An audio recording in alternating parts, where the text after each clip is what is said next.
Hey friends, Dave Paulides, Canine Missing Project. This is the executive producer of the show, Huck.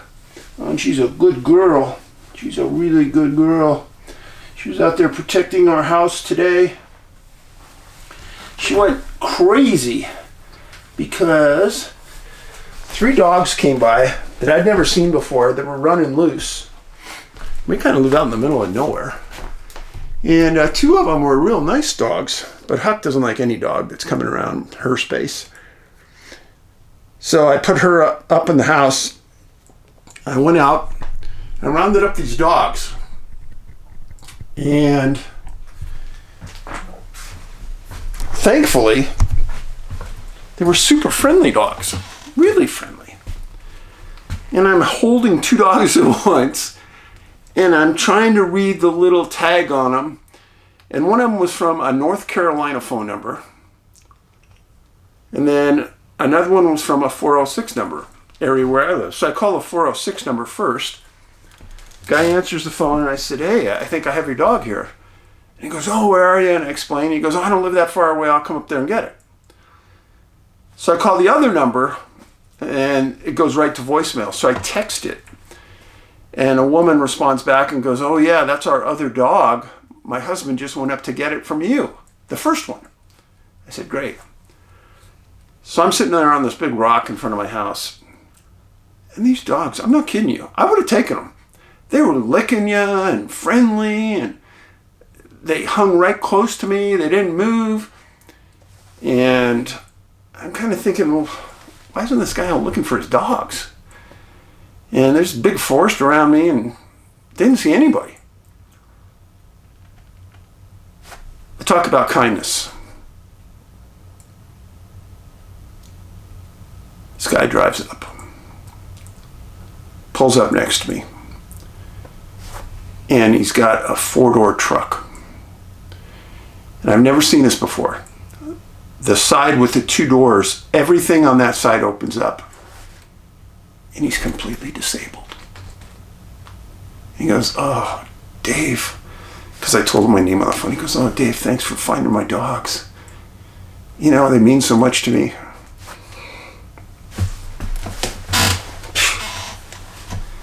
So he's got his wheelchair there. I said, no, don't get out. I'll get your dogs in and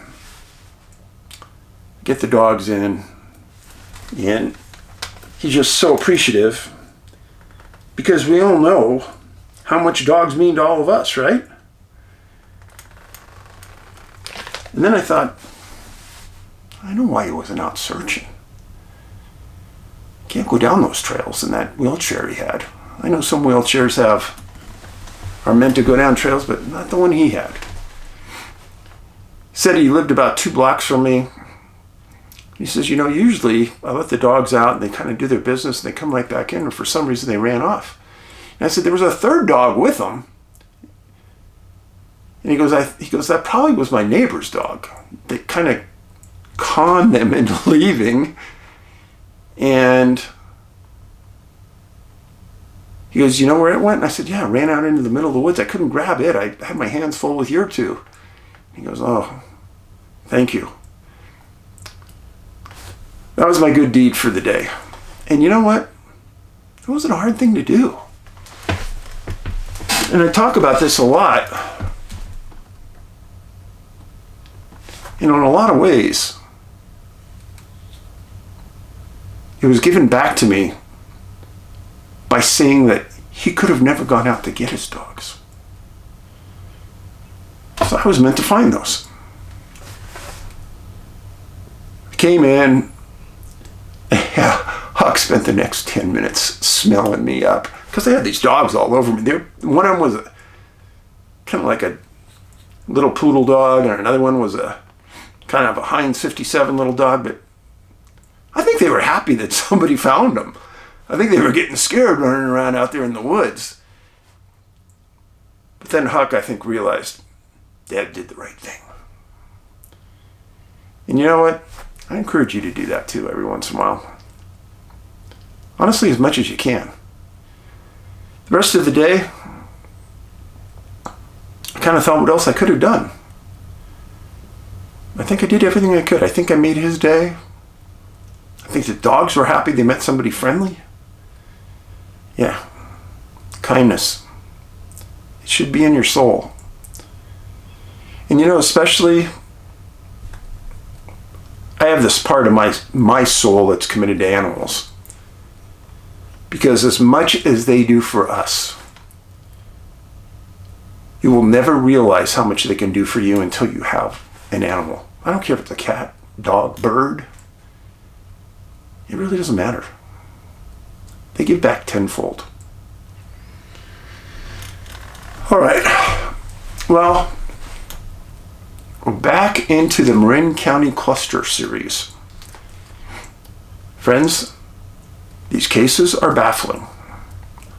And they only get more baffling as we keep going. I'm carrying you through this by date.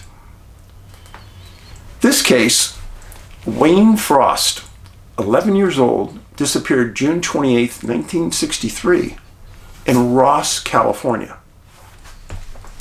Ross is a higher-end community, kind of north of Sausalito,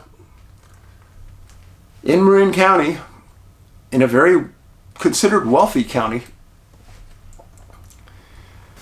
He was a student at a place called the Cedar Development School, located on Bolinas Avenue and Upper Road in Ross, in Marin County.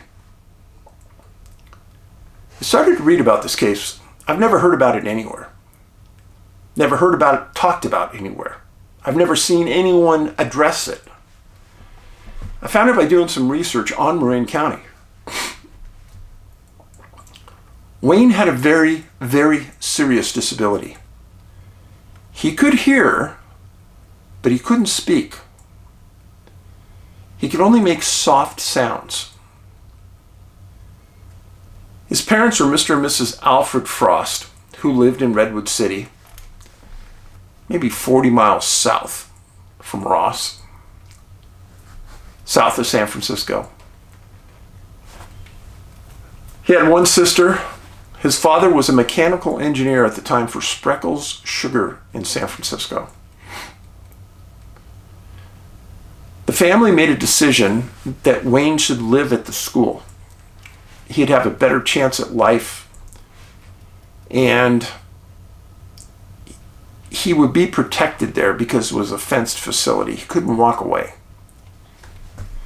And in 1963, he had lived there since 1959.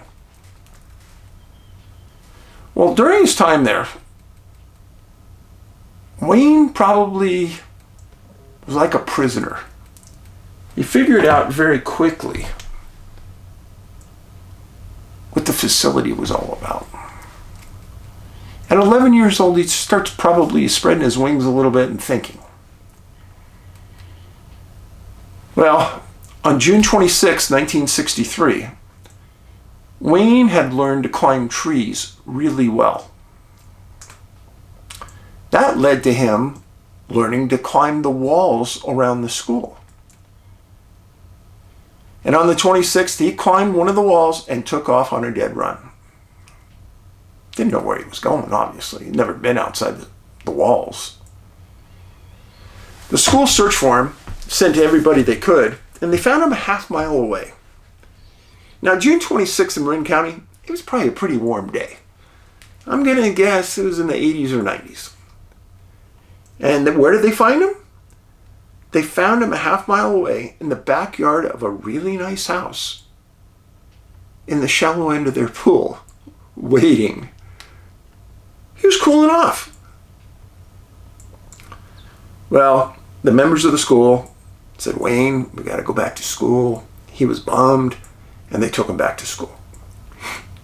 But what the school knew, this would happen again.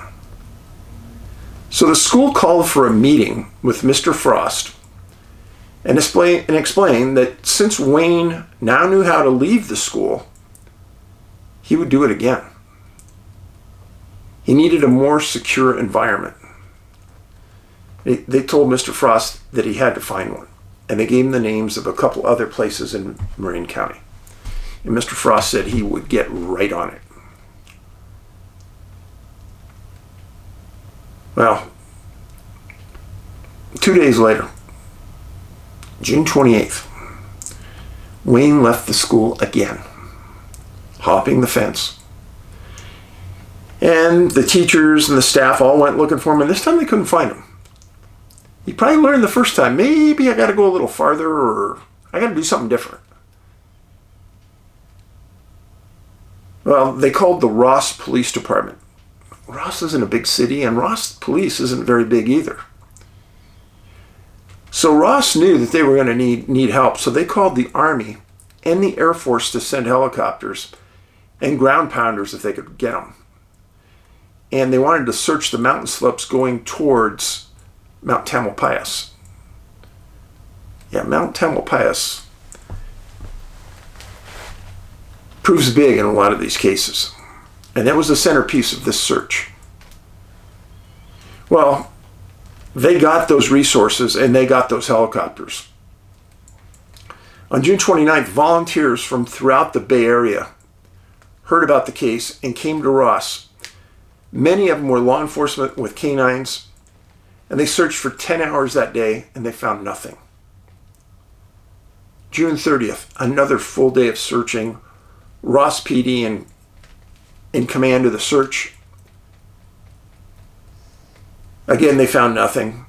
Nobody could believe that they weren't finding Wayne. July 1st. The Ross police chief at the time was a man named Joseph Rigoni. He held a press conference, and at the end of that day he said that his small jurisdiction had exhausted all of their revenue and overtime, and there was no more that they could do. And he had already called Wayne's dad and explained this and said that he didn't think Wayne was in their jurisdiction.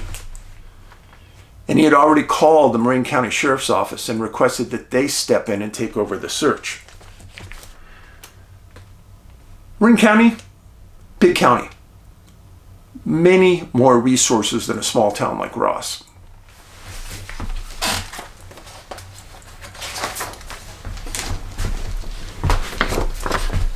So San Francisco's down here. Golden Gate Bridge is down here. This is Sausalito, Marin City. Kind of go north. San Quentin Prison. City of Ross. Really nice city. Mount Tamalpais. Tamalpais East Peak, and then main Tamalpais. Ross, the area that they were in was the area west of the Ross sign, so it was up in the mountain area here, and they believed he was going this way. Everything I'm going to tell you about is in this region going this way. When I talk about the disappearances in Marin County. Yep, sorry about that. And Wayne. This is Wayne. He wasn't a big kid. He was only described as being about 4 foot 4 inches tall for 11 years old.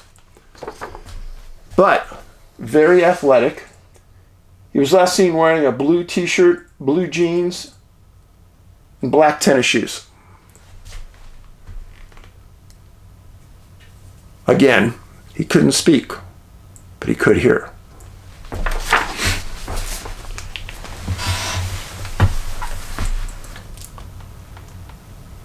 So Ross handed off the search to Marin County Sheriff's Office. On July 1st, Sergeant Michael McLean spent 26 hours over the next 2 days searching for Wayne with his 2 different bloodhounds. They started off the search. The last place they knew was at the school and at the pool he was at a couple days earlier. The Marin County Sheriff also got 50 Navy men bused to Marin County from Treasure Island, which was the World's Fair years earlier.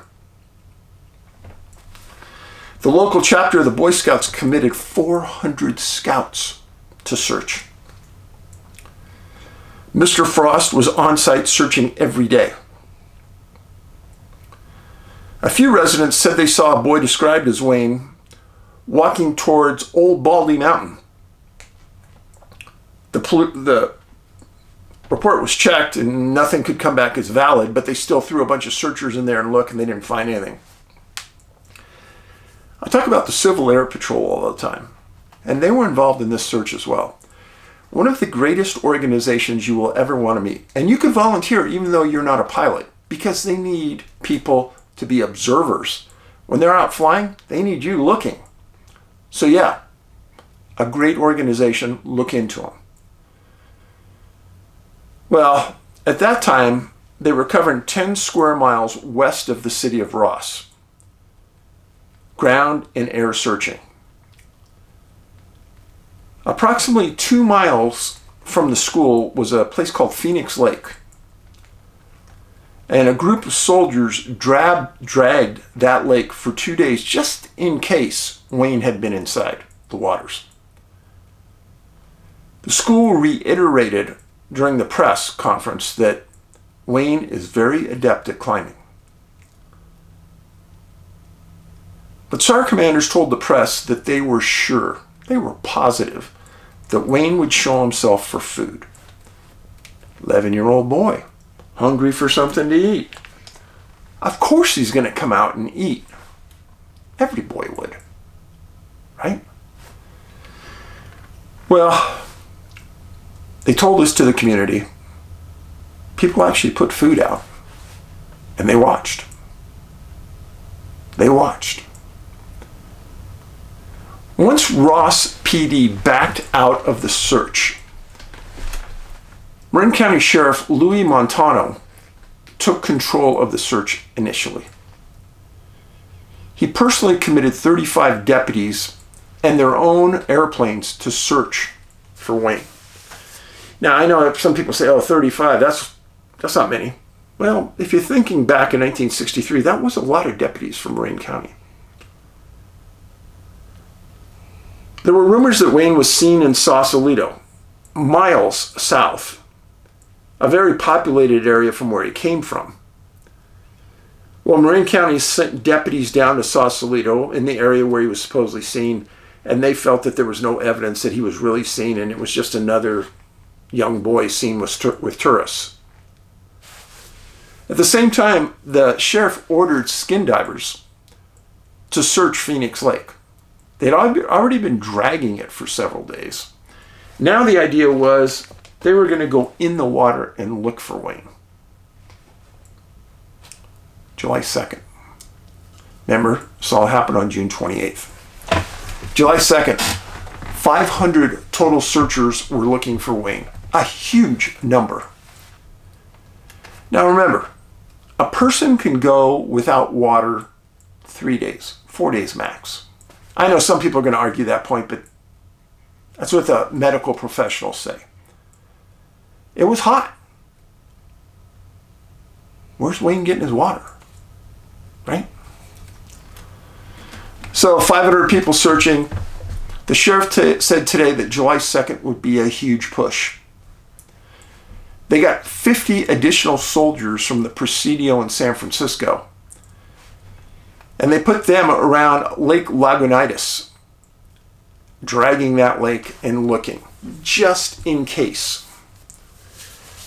They also got 200 military men from Hamilton Air Force Base and about 50 Marine reserves from Marin County. And an Army helicopter flew the skies for 12 hours that day. I've told you about this organization before, but I'll tell you about it again, the Red Cross. The newspaper ran an article about the Red Cross putting a bus at the search headquarters. And they fed the searchers sandwiches and coffee for multiple days. No cost to the searchers. Kindness. And I know some people have a lot of bad things to say about the Red Cross. I don't have anything bad to say. They've always been nice to law enforcement and in disasters, as they were here.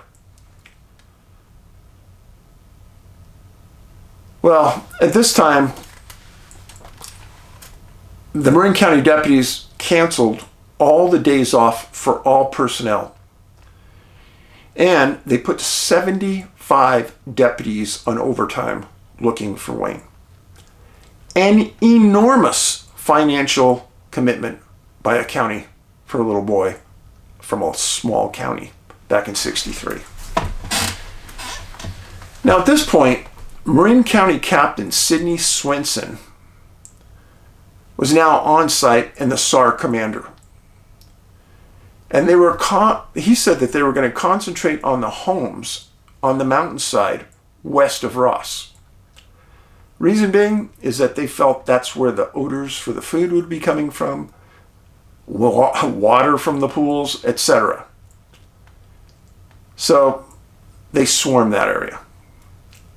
In the meantime, you still had bloodhounds searching everywhere looking for Wayne, not picking up anything. July 4th, Marin County Mounted Team was on site for 12 hours, along with the Army, Navy, Marine, and Air Force. The school had found a cloth ball in a tree 20 feet up a sequoia tree on their property. One of the teachers said, "Oh, that's Wayne's favorite toy." And what it was a ball with torn pieces of clothing that were all just wrapped up and made real tight, and he would play with it. Well, it had his odor all over it. So the toy was given to the bloodhounds to use as a scent mechanism. And what they decided to do was take and divvy up those bloodhounds and put them on each area of the search zone. And take a big chalk marker and search every tree. Looking up, search every tree to see if Wayne was up. And then they take that big chalk marker and put a big X on it saying that tree had been searched. Well, they were also on the slopes of Mount Baldy, extensively searched. Now, until you've lived in California, it's really hard to believe this, but I read it and I know for a fact it's true. One of the things the sheriff said is that every searcher that was on the ground looking for Wayne, 90% of them were suffering with severe cases of poison oak. Now, if you don't know what that is, it's like an oil.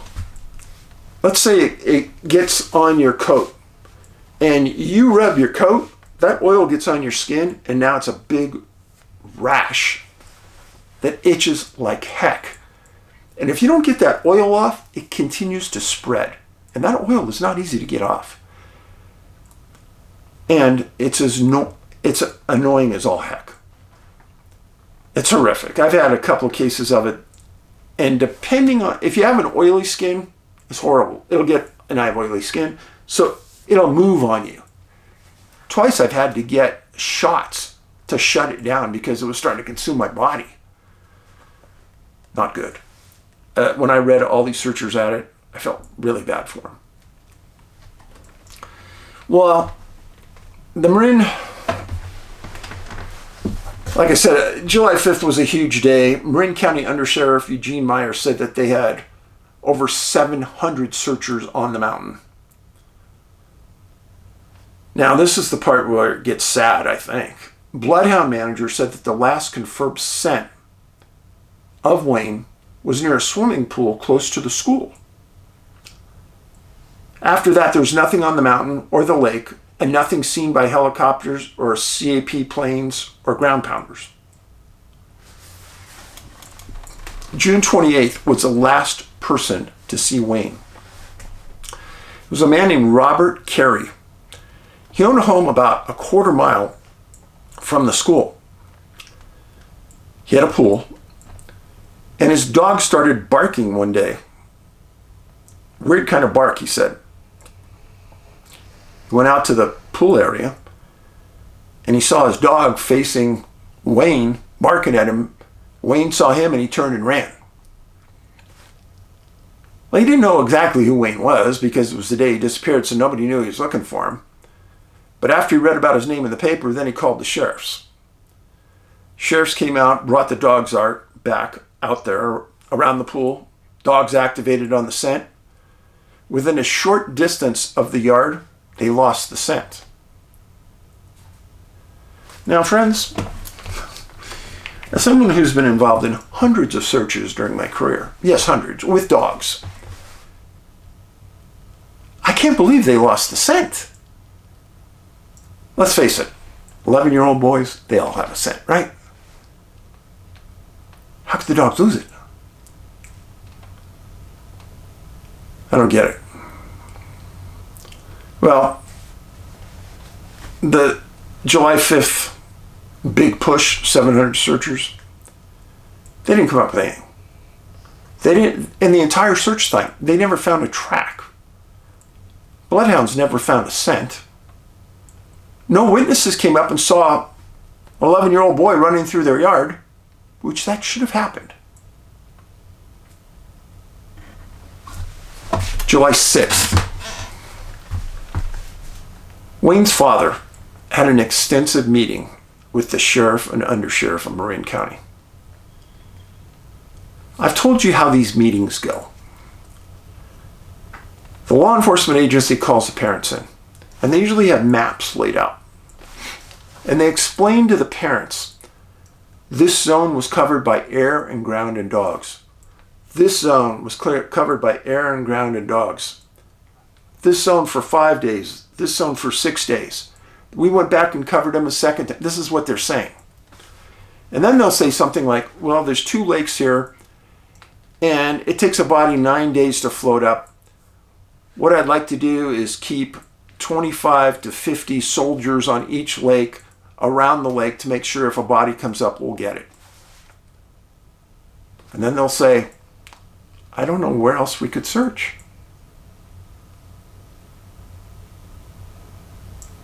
And then what you say, if you have an advocate with you, our son is missing. We want you to keep searching. If there's a 1% chance my son is alive, then we need to search like there's a 100% chance he's alive. They try to guilt you into calling off the search. And if you don't have an advocate there with you that can really explain this, you kind of get all wrapped into it. Well, that's what the Marin County Sheriff did. He kind of guilted him into canceling the search. Now, I'll give it to him. For a 1963 search in 6.5 days, that's pretty good. But it wasn't good enough. So Wayne's dad came out of the meeting, and listen closely to what he said. This is the quote. It's as though the Lord has picked him up from the face of the earth. We feel he is no longer alive. End of quote. Read that again. It's as though the Lord has picked him up from the face of the earth.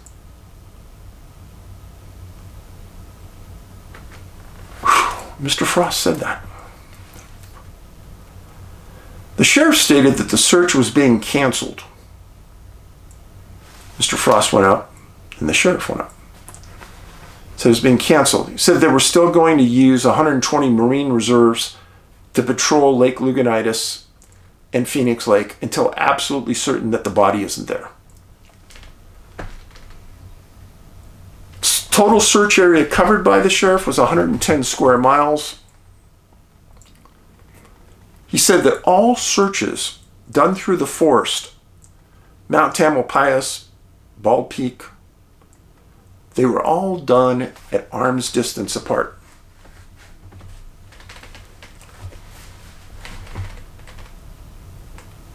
That's pretty convincing. July 11th, 1963.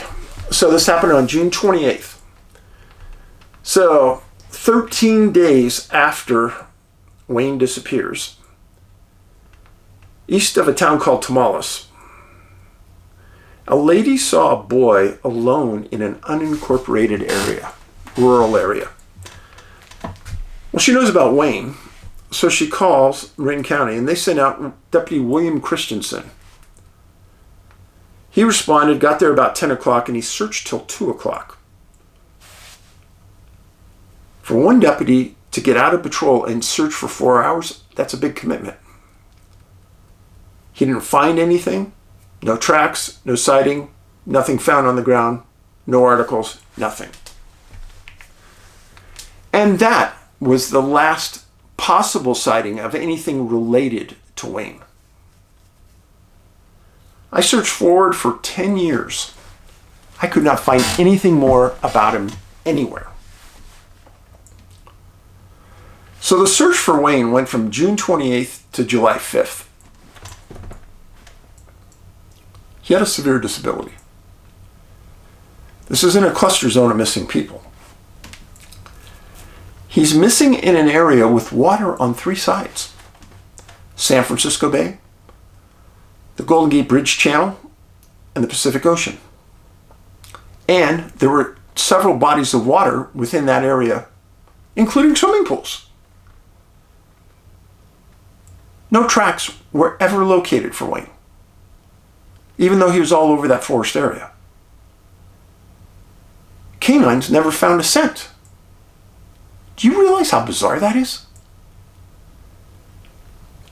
Deputies thought for sure an 11-year-old boy would come out if they were hiding for food. He never did. It was one of the largest searches in the history of Marin County at this time. And still today, it still stands as one of the top 10 biggest searches in Northern California. Now, why didn't he get more press? I hate to say this, but I think it's because he was disabled. But I gotta give it to the sheriff. He didn't pull back. He gave it his all. And he stepped in after another jurisdiction had the search, Ross. And that's not an easy thing to do, because those first 2 days of any searches are hugely important. Most searches end within those first 2 days because the victim is found. Now, I'm not blaming Ross. They had super limited resources, and that chief did everything he could by calling in the military as soon as he got the assignment. But friends, we're talking about 60, 70 years. And that boy has never been found. Those shoes of his, tennis shoes, rubber soles, are going to be around forever. Where is he? Where did he go? Now, because this is a cluster zone, in my mind, everything goes. I think that Mr. Frost's statement, it's as though the Lord had picked him up from the face of the earth.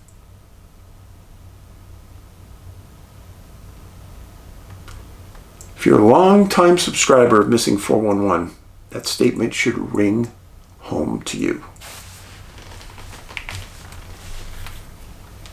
Thank you for being here. Missing 411, National Parks, Washington State, comes out March 21st. You can be there, whether you want to be there in person or online watching. We're going to have a streaming service you can watch. You want to go there and watch? Still seats available. And we're not going to break the bank over this. For the price that you'd pay for a movie, you can come watch the whole premiere, meet the stars, sit down, watch the interviews that go on afterwards. It's going to be fun. And that is at the Tacoma Convention Center. Starts at about 2 o'clock, March 21st.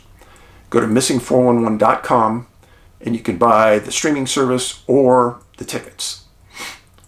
Lastly, Missing411.com has all my books.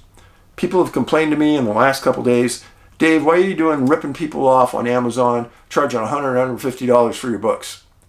As I've stated a million times, never buy anything from Amazon, eBay, any online source other than my source, Missing411.com, because those are just resellers ripping you off. They're charging $100, $150. I saw a couple of months ago somebody wanted like $225 for one of my books. $25 on my website. That's all. So, no, it's not me. I have nothing to do with those people. And in fact, we keep track. Once we figure out who somebody is that's a reseller, we won't sell to them again. But then they have friends, relatives that buy my books and give them to them and make a profit. Yeah. And also, September 11th, we're leaving on the Missing 411 cruise and the Bigfoot cruise on one ship. We're going to have people speaking about Bigfoot and experts speaking about Missing 411, all on the same ship. None of the lectures will overlap. You can watch them all. All the lectures will be while we're at sea, so there's nothing to do anyhow, except watch our dumb faces talk. And it's on Royal Caribbean. You go to Gather Up Events, Gather Up, one word, Gather Up Events, and then put in Alaska Cruise, and they'll take you there. It's going to be a blast. A really good set of speakers. And I got to tell you that Gather Up has really got their act together. This is the 4th time we've done this. First couple times a little rocky. I don't mean the ocean. I mean, logistics, not anymore. Last one at the Caribbean was outstanding. And then every night, they have me or the other speakers lined up to host a dinner. So you could sign up and have there'll be 6-8 people just sitting around the table with me talking. Ask me anything you want. We can rap. I've never been asked a question that I didn't answer. Maybe you didn't like the answer, but hey, everyone, you want me to sign autographs for you? I'll do it. Anything you want. So, and the food on that ship is really good. So, anyhow, Gather Up Events, or you can go to missing411.com and go to the online store, and you can see the connections to the Alaska cruise as well. Thanks for being here. I know we have kindness in all of us. Be kind. You are appreciated. Thanks for watching. Also, I forgot to tell you, always read the #1 pinned comment on all the videos, because that will tell you some things about what's going on, and that will always be from me. All right? Paulides out.